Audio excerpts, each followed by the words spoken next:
Hello friends, नमस्कार।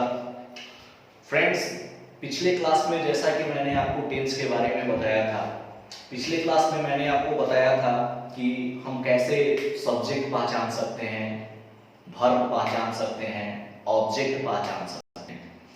क्योंकि दोस्त ये तीनों चीज काफी महत्वपूर्ण है, क्योंकि टेंस में जो भी ट्रांसलेशन हम लोग बनाएंगे, जब तक इस तीन चीज को पहचानने नहीं आएगा आप लोगों से कोई भी ट्रांसलेशन नहीं बनेगा। इस कारण से हमने पिछले क्लास में ये बताया था कि सब्जेक्ट कैसे पहचानेंगे, वर्ब कैसे पहचानेंगे, ऑब्जेक्ट कैसे पहचानेंगे। दोस्त, मैंने टेंस में बताया था कि टेंस के तीन बेटे प्रेजेंट, पास्ट और फ्यूचर, और तीनों के चार चार बेटे। यानी मैंने पिछले क्लास में ये भी बताया था कि प्रेजेंट टेंस के भी चार बेटे, पास्ट टेंस के भी चार बेटे और फ्यूचर टेंस के भी चार बेटे। दोस्त, आज हम लोग सबसे पहले चर्चा करेंगे प्रेजेंट टेंस के बारे में। तो सबसे हेडिंग में हम यहां लिखते हैं प्रेजेंट टेंस। दोस्त, मैंने बताया था कि प्रेजेंट टेंस के चार बेटे होते हैं। पहला सिंपल प्रेजेंट टेंस या प्रेजेंट इंडेफिनिट टेंस। तो आज हम लोग सबसे पहले ये जानेंगे कि सिंपल प्रेजेंट टेंस या प्रेजेंट इंडेफिनिट टेंस क्या है, और इससे रिलेटेड हम लोग ट्रांसलेशन भी बनाएंगे। तो सबसे पहले मैं एक स्टार का सिंबल बनाता हूं और एक नंबर दे के लिखता हूं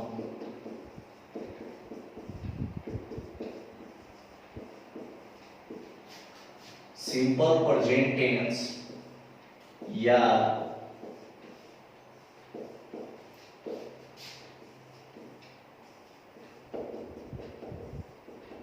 प्रेजेंट इंडेफिनिट टेंस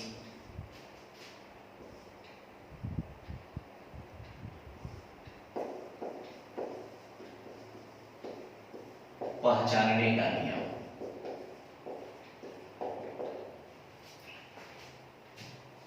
दोस्त, मैंने उस दिन एक और बात बताया था कि दुनिया में कोई भी कितना भी प्रकार का ट्रांसलेशन आएगा, दुनिया में कोई भी ट्रांसलेशन आएगा, हम ज्यादा से ज्यादा उसको 6 प्रकार से बोल सकते हैं, 6 प्रकार से लिख सकते हैं, 6 प्रकार से ही बना सकते हैं। जिसमें मैंने आपको कुछ उदाहरण तौर पे भी मैं बताया हुआ था कि affirmative sentence, negative sentence, yes no plus negative, WH word और WH वर्ड प्लस नेगेटिव।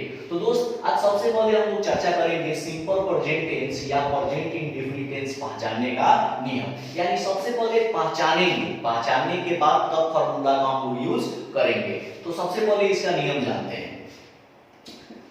जिस हिंदी वाक्य के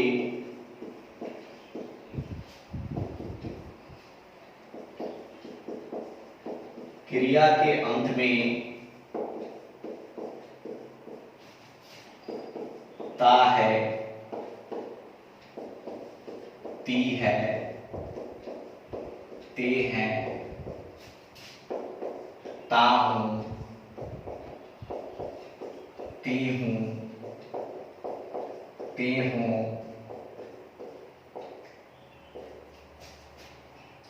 जैसा शब्द आए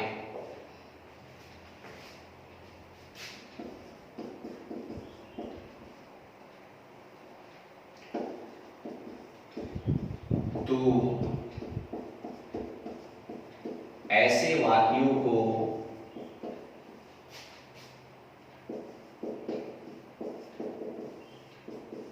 सिंपल प्रेजेंट टेंस का वाक्य कहा जाता है।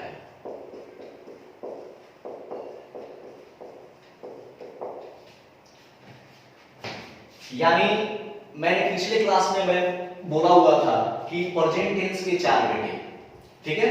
एक नंबर में है सिंपल प्रेजेंट टेंस या प्रेजेंट इंडेफिनिट टेंस। यानी मार्केट में दोस्त ये दोनों नाम काफी प्रचलित हैं। हम लोग सिंपल प्रेजेंट के भी नाम से जानते हैं और प्रेजेंट इंडेफिनिट टेंस के नाम से भी जानते हैं।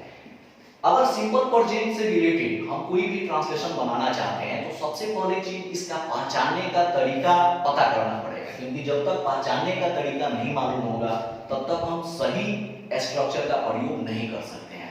दोस्त, मान लीजिए अगर आप एक डॉक्टर हैं, अगर कोई भी मरीज आपके सामने आता है तो सबसे पहले हम क्या करते हैं, उसकी बीमारी को पहचानते हैं कि उसको कैंसर है, टीबी है, फीवर है या जुकाम है, उस हिसाब से हम इंजेक्शन देते हैं, यानी उस हिसाब से हम उस मरीज को दवा देते हैं। सेम कहानी टेंस में भी है, यानी पहले ट्रांसलेशन को देखेंगे कि इस ट्रांसलेशन को बीमारी कौन सा है और उसी हिसाब से इंजेक्शन देंगे ताकि उसका सटीक इलाज हो सके। तो यहाँ पे अभी मैंने लिखा कि सिंपल प्रेजेंट टेंस या प्रेजेंट इंडेफिनिट टेंस पहचानने का नियम। तो नियम समझिए, जिस हिंदी वाक्य के क्रिया के अंत में ता है, ती है, ते है, ता हूं, ती हूं, ते हूं जैसा शब्द आए तो ऐसे वाक्यों को सिंपल प्रेजेंट टेंस का वाक्य कहा जाता है या प्रेजेंट इंडेफिनिट टेंस का वाक्य कहा जाता है। दोस्त, अब हम चर्चा करते हैं फर्स्ट क्लास के बारे में। फर्स्ट क्लास में हम आपको बताए थे कि दुनिया का कोई भी ट्रांसलेशन हो, हम 6 प्रकार से ही बोल सकते हैं, लिख सकते हैं, बना सकते हैं। जब आप फर्स्ट क्लास में देखे होइएगा कि सबसे पहला था एफर्मेटिव। इस कारण से हम फिर से एक स्टार का सिंबल बनाते हैं और एक नंबर देकर लिखते हैं एफर्मेटिव सेंटेंस।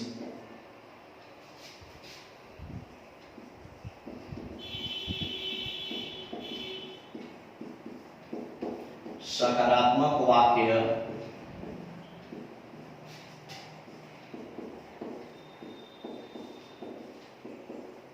बनाने का नियम।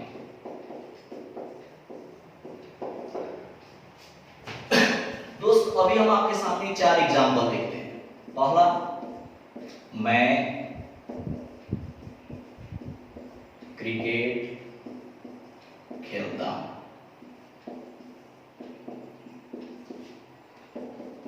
नंबर 2, वह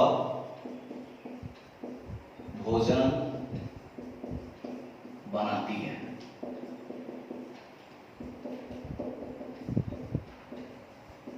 तुम अंग्रेजी बोलते हो। And the last number 4, Mohan यहां आता है। इसके नीचे हम लिखते हैं स्ट्रक्चर, सब्जेक्ट प्लस वर्ब ए या वर्ब 5 एस या एस प्लस ऑब्जेक्ट।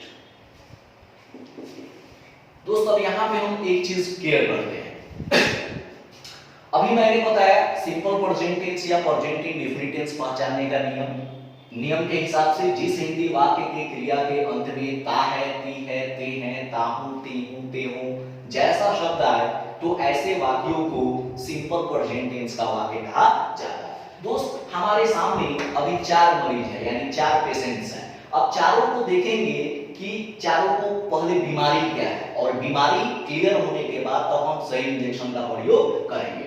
दोस्त, ये चारों पेशेंट को हम देखते हैं। पहला है मैं क्रिकेट खेलता हूं। एक बात बताइए, इस वाक्य के अंत में क्या है? ताहू। एक बात बताइए, आप देखिए यहाँ पे कहीं आपको ताहू दिखाई दे रहा है? ताहू, देखिए यहाँ पे है ताहू। सेकंड पे गौर करते हैं, वह भोजन बनाती है। जब ध्यान से देखेंगे तो इसके अंत में है ती है। आप देखिएगा तो ती है यहाँ पे है। 3 नंबर ट्रांसलेशन देखते हैं, तुम अंग्रेजी बोलते हो। ध्यान से देखेंगे तो लास्ट में है ते हो, और जब पहचानने के नियम में देखेंगे तो लास्ट में यहाँ भी है ते हो। 4 नंबर देखते हैं, मोहन यहाँ आता है। इसके अंत में है ता है, और जब पहचानने के नियम में भी देखेंगे तो यहाँ है ता है। यानी कहने का मतलब है कि जो भी 4 ट्रांसलेशंस हमारे सामने आया हुआ है, यानी जो भी ये 4 मरीज आए हैं सभी को बीमारी है, ता है, ती है, ते है, ताहू, तीहू, तेहू।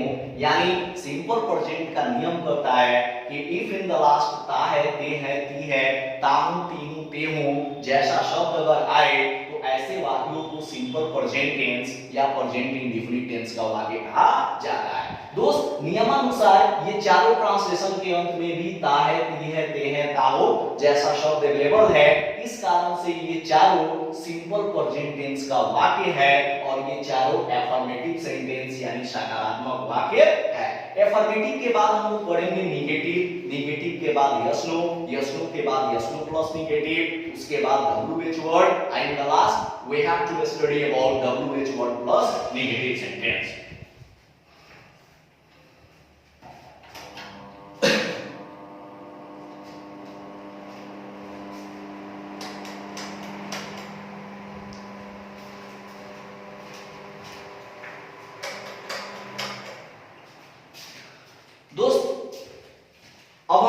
चारों के बारे में चर्चा करते हैं। चलिए अब हम चारों ट्रांसलेशन को बनाते हैं। स्ट्रक्चर के हिसाब से सबसे पहले हम लोग को चुनना है सब्जेक्ट, सब्जेक्ट के बाद चुनना है वर्ब 1 या वर्ब 5, दोनों में से कोई एक सब्जेक्ट के अनुसार, और उसके बाद चुनना है ऑब्जेक्ट। दोस्त हमने तीन चीज पहचानने का आपको तरीका बताया हुआ था। सब्जेक्ट कैसे पहचानेंगे, उस दिन हम इसके फर्स्ट क्लास में ये बात बोले हुए थे। सब्जेक्ट पहचानने का तरीका जो सबसे शुरू में आता है उसे सब्जेक्ट कहा जाता है। वर्ब पहचानने का तरीका भी हम बताए हुए थे कि वर्ब हमेशा अंत से थोड़ा सा पहले रहता है, और ऑब्जेक्ट पहचानने का भी तरीका बताए थे जिसपे क्रिया का फर्क पड़े उसे ऑब्जेक्ट कहा जाता है। ऑब्जेक्ट पहचानने का दूसरा भी तरीका हम बताए हुए थे, खुद से क्वेश्चन करेंगे कब क्यों कहां कैसे क्या लगा के, और जो निकलेगा उसको भी ऑब्जेक्ट कहा जाता है। जैसे मैं क्रिकेट खेलता हूं, मैं क्या करता हूं। दोस्त अब हम इस ट्रांसलेशन को एक एक करके बनाते हैं। चलिए पहला ट्रांसलेशन हम टच करते हैं कि मैं क्रिकेट खेलता हूं, तो सबसे पहले हमें चुनना है सब्जेक्ट। एक बात बताइए, ये एक नंबर ट्रांसलेशन में सब्जेक्ट क्या है, मैं, तो मैं को इंग्लिश में क्या लिखेंगे, आई, क्योंकि उसने बताया थे जो सबसे शुरू में आता है उसे सब्जेक्ट कहा जाता है। उसके बाद स्ट्रक्चर के हिसाब से हमें वर्ब 1 या वर्ब 5 दोनों में से कोई एक चुनना है, लेकिन यहाँ पे थोड़ा सा लफड़ा है कि वर्ब 1 होगा कि वर्ब 5 होगा। इसको समझने के लिए हम नोट नंबर 1 लिखते हैं। नोट नंबर 1 जैसे ही लिखेंगे आपका क्लियर हो जाएगा कि वर्ब 1 होगा कि वर्ब 5 होगा। नोट नंबर 1 में है सब्जेक्ट ही सी इट तथा सिंगुलर नंबर के साथ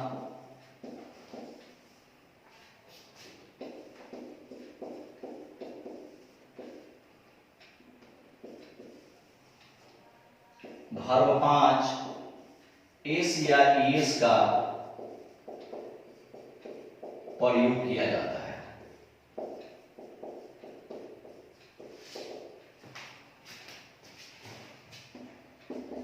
चलिए नोट नंबर 2 इसका समझते हैं। सब्जेक्ट आई, वी, यू, दे तथा प्लूरल नंबर के साथ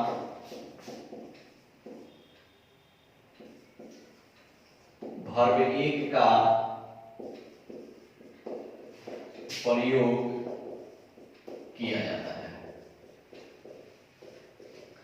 दोस्त थोड़ा सा यहां ध्यान देंगे नोट नंबर 1 पे और नोट नंबर 2 पे।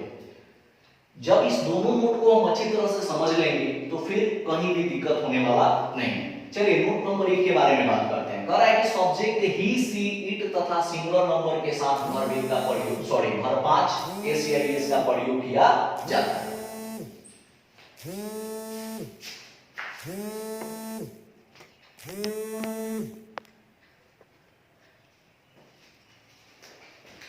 वर्ब 5 एस या ईएस का प्रयोग किया जाता है। अगर हमारा सब्जेक्ट ही हो, सी हो, इट हो या कोई सिंगुलर नंबर हो, डॉग, कैट या किसी भी व्यक्ति का भी नाम हो, उसके साथ भी वर्ब 5 एस या ईएस का प्रयोग किया जाता है। नोट नंबर 2 है आई, वी, यू, दे तथा प्लूरल नंबर के साथ वर्ब 1 का प्रयोग किया जाता है। यानी जब सब्जेक्ट आई हो तो उसके साथ होगा वर्ब 1, वी हो तब भी वर्ब 1, यू के साथ भी वर्ब 1, दे के साथ भी वर्ब 1 या कोई प्लूरल नंबर जैसे बॉयज,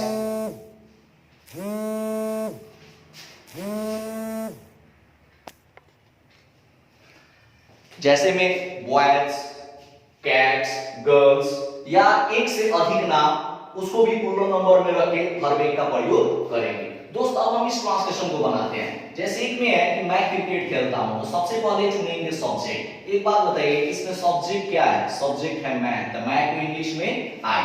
उसके बाद कह रहा है कि वर्ब 1 होगा कि वर्ब 5 होगा।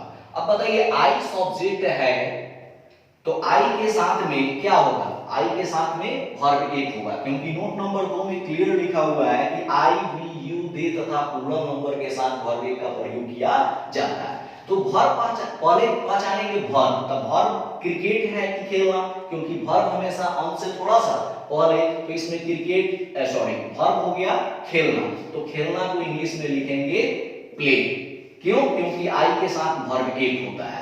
उसके बाद चुनेंगे ऑब्जेक्ट, तो इसमें ऑब्जेक्ट क्या बच गया? क्रिकेट, तो लिखेंगे क्रिकेट। यहाँ बन गया आपका ट्रांसलेशन, आई प्ले क्रिकेट, मैं क्रिकेट खेलता हूँ। जैसे आई गो मैं जाता हूँ, आई कम मैं आता हूँ, आई राइट मैं लिखता हूँ, आई स्पीक मैं बोलता हूँ, आई प्ले मैं खेलता हूँ, आई प्ले क्रिकेट मैं क्रिकेट खेलता हूँ। दोस्त अब हम बात करते हैं 2 नंबर ट्रांसलेशन के बारे में, वह भोजन बनाती है। स्ट्रक्चर के हिसाब से सबसे पहले हम चुनेंगे सब्जेक्ट। इसमें सब्जेक्ट क्या है? तो वह है, तो वह भोजन बनाती है। वह को इंग्लिश में बोला जाता है ही या सी, लेकिन वह भोजन बनाती है यहाँ लड़की है, लेडीज के लिए बोल रहा है, इस कारण से ही नहीं, यहाँ पे हम सी का प्रयोग करेंगे। चलिए अब कह रहा है कि वर्ब 1 होगा कि वर्ब 5 होगा, तो नोट नंबर 1 ध्यान से देखिए, ही सी इट, यहाँ सी के साथ में क्या होगा? नाश्ता में खिलाएंगे, वर्ब 5। तो इसमें वर्ब भोजन की बनाना, बनाना, क्योंकि वर्ब हमेशा अम से थोड़ा सा पहले, तो बनाना को इंग्लिश में कुक। लेकिन अब देखिए इसके साथ वर्ब 5 होगा, तो एस या इस लगा के वर्ब 5 बनाना है, तो जैसे एस जोड़ेंगे तो ये हो जाएगा कुक्स, यानी वर्ब 5 बन जाएगा। उसके बाद चुनेंगे ऑब्जेक्ट, इसमें ऑब्जेक्ट है भोजन, तो लिखेंगे फूड, बन गया ट्रांसलेशन, सी कुक्स फूड, वह भोजन बनाती है। Everyone now we talk about number 3, अब 3 नंबर के बारे में बात करते हैं। Friends according to the structure, structure के अनुसार firstly we have to choose subject, सबसे पहले हमें सब्जेक्ट चुनना है। Everyone what is subject in the third translation? तुम इज सब्जेक्ट, तुम सब्जेक्ट है, तो तुम को इंग्लिश में लिखेंगे यू।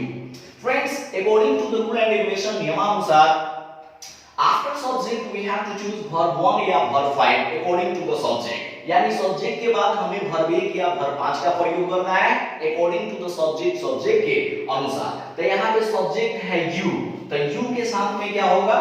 यू के साथ में होगा verb 1। Everyone now we have to choose that in the third translation what is verb? तीसरे ट्रांसलेशन में वर्ब क्या है? तो बोलना इज वर्ब, बोलना वर्ब है, तो बोलना को इंग्लिश में स्पीक। अब वर्ब में कोई चेंजिंग नहीं है।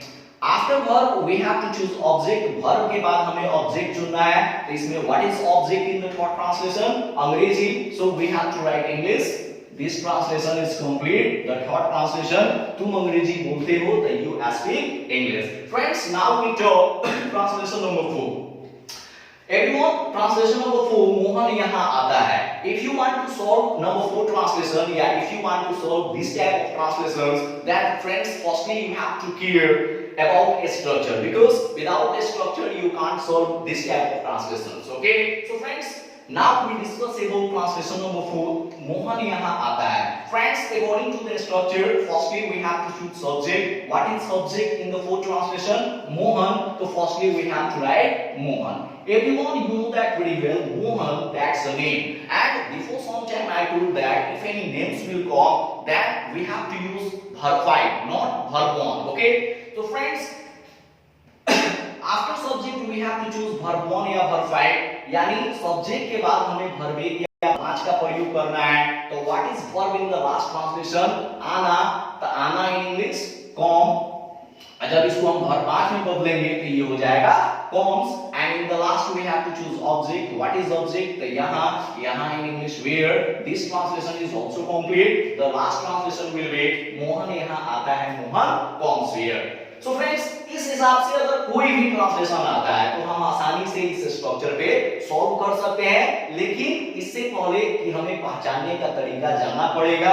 ये स्ट्रक्चर तभी लागू होगा जब अंत में ताहे, तीहे, तेहें, ताहू, तीहू, तेहू जैसा शब्द आए, तभी इस स्ट्रक्चर का प्रयोग करेंगे। यानी कहने का मतलब है, मान लीजिए आप डॉक्टर हैं, ठीक है, और आपके सामने कुछ ऐसा ट्रांसलेशन आता है जिसको ता है, ती है, ते है, ताहू, तीहू का बीमारी है, तो मेरा बात याद रखिएगा, इस इंजेक्शन का प्रयोग करिएगा, आराम से उस ट्रांसलेशन आपका सॉल्व हो जाएगा।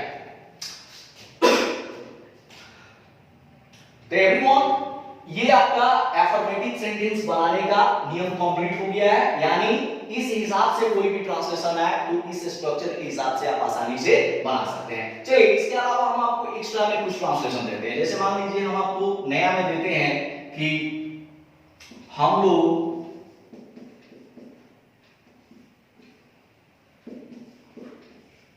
किताब पढ़ते हैं।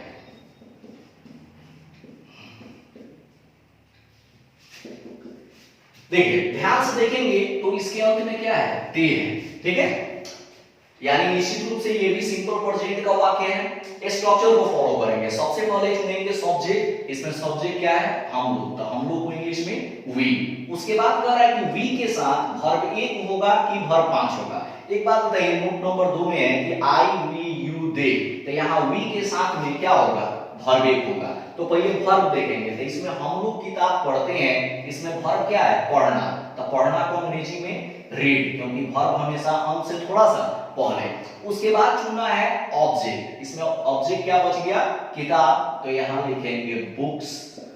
अब कुछ स्टूडेंट ध्यान दे रहे हैं यहाँ पे कि सर बुक्स क्यों होगा, क्या कारण है कि बुक्स होगा, बुक क्यों नहीं होगा। लेकिन एक बात आप ध्यान रखिएगा, यहाँ पे हम लोग हैं, एक आदमी नहीं है, बहुत सारा है, जिसके कारण यहाँ पे बुक्स लिखेंगे। तो ये होगा वी रीड बुक्स, यानी हम लोग किताब पढ़ते हैं। तो friends, if this type of translation will come before you, यदि ऐसा ट्रांसलेशन आपके सामने आएगा, and if you want to solve this type of translations, यदि आप ऐसा ट्रांसलेशन सॉल्व करना चाहते हैं, then friends firstly you have to know about structure. सबसे पहले आपको स्ट्रक्चर के बारे में पता होना चाहिए, और आपको ये भी पता होना चाहिए कि पहचानने का उसका क्या नियम है। अगर ता है, ती है, ते है, तो फिर आप इस स्ट्रक्चर के माध्यम से आप आसानी से सॉल्व कर सकते हैं। Friends, now we discuss in English. अब हम थोड़ा इंग्लिश में बात करते हैं। चलिए everyone, just you have 4 translations. अभी आपके पास 4 ट्रांसलेशन है here, and if you want to talk this all, then know about the structure. Friends, you already know that a structure is here, and according to the structure you have to choose subject. After subject you have to choose verb 1 or verb 5 according to the subject, and after subject you have to choose object. Friends, now we take the first translation. It here down. Friends, if you want to solve the first translation, then firstly you have to choose subject according to the structure. So friends, according to the structure, what is according to the structure you have to choose subject. So what is subject in the first translation? Man. So friends, firstly you have to write I. After subject you have to choose verb 1 or verb 5 according to the subject. So friends, the first translation khela is verb, so you have to write play, and after verb 1 you have to choose object. In the first translation cricket is object, so you have to write cricket. So everyone, the first translation is complete. Friends, now we talk about the second translation. Friends, the second translation वह भोजन बनाती है. So firstly you have to choose subject. What is subject? वह भोजन बनाती है. But friends, here you have to clear one matter, that here वह is ladies, not gents. So you have to write she. If you write here he, then your sentence will be wrong. Why? Because वह भोजन बनाती है. Here sentence is clear that here वह is female, not male. So friends, you have to write she. And after subject you have to choose verb 1 या verb 5 according to the subject. Subject के अनुसार आपको चुनना है कि verb 1 होगा कि verb 5 होगा. So friends, you have to clear note number 1. Subject he, she, it. So here she. So according to the rule and regulation we have to use verb 5. So friends, what is verb in the second translation? Banana. Banana in English cook. But we have to change into V5. So if we want to change into V5, so we have to use SCIS. After adding SCIS, we can convert it V5. So friends, here we have to use S. So she cooks, and in the last we have to choose object. So friends, what is object here? In the second translation, bhojan. So bhojan and English food. So friends, the second translation is complete. वह भोजन बनाती है, she cooks food. Friends, now we discuss about the third translation. तुम अंग्रेजी बोलते हो.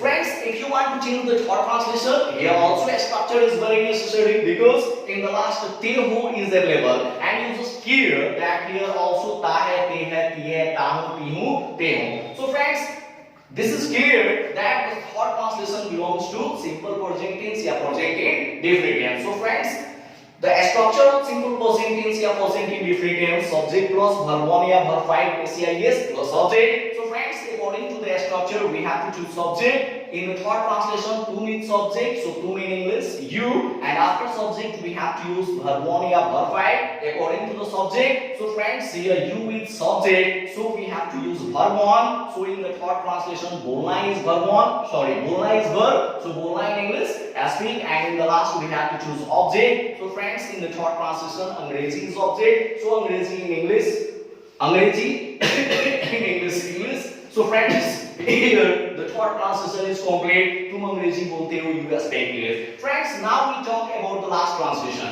मोहन यहाँ आता है, Mohan comes here. Friends, if you want to solve the fourth translation, that according to the structure we have to choose subject. What is subject here? The Mohan. So we have to write here Mohan. Friends, you know that very well. Mohan, it's a name. Okay, it's a singular. So with Mohan we have to use V5. We have not to use V1. This is the rule and regulation, because here clear that if he, she, it, या any singular number will come, then we have to use V5.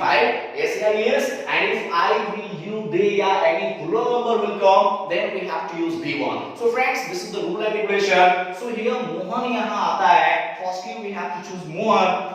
Mohan is singular because Mohan it's a name, so we have to write Mohan. And after subject we have to choose verb 1 या verb 5. So friends, we have to use verb 5. So verb is Anna, so we have to write come. We have to use is to change it to verb 5, and in the last we have to choose object. In this sentence यहाँ is object, so यहाँ in English we have to write here. So friends, now these all translations have already completed. So friends, अभी ये पूरा आपका affirmative sentence से related पूरा समाप्त हुआ, और इसके बाद हम लोग चर्चा करेंगे नेगेटिव सेंटेंस के बारे में. यानी दोस्त, एफर्मेटिव सेंटेंस सकारात्मक हुआ. पहले भी हम बताए थे आपको कि दुनिया का कोई भी ट्रांसलेशन हो 6 एंगल से ही घुमा सकते हैं. पहला सकारात्मक, इसके बाद आएगा नकारात्मक, और इस स्ट्रक्चर के माध्यम से हम आसानी से इसको चेंज कर सकते हैं. धन्यवाद.